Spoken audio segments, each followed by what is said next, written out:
त्यांनी आणखीन एक माझ्यावर आरोप केला, नाव नाही घेतलं माझं, परंतु नेहमी संशय निर्माण करायचा की त्या भागामध्ये कोणाच्या किती जमिनी आहेत याची मला माहिती आहे.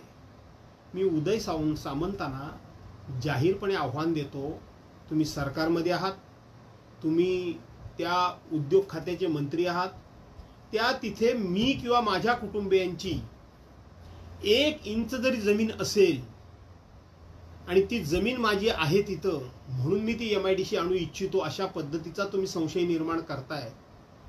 खरं तर नाणार आणि त्या ठिकाणी बारसू इथे कोणाची नावं घेतली जातात ही सर्वांना माहिती आहे. आणि म्हणून इथं काहीतरी संशय निर्माण करायचा. 1 इंच जरी माझी किंवा माझ्या कुटुंबियांची जमीन जर असेल तर मी राजकारणातून निवृत्त होईन.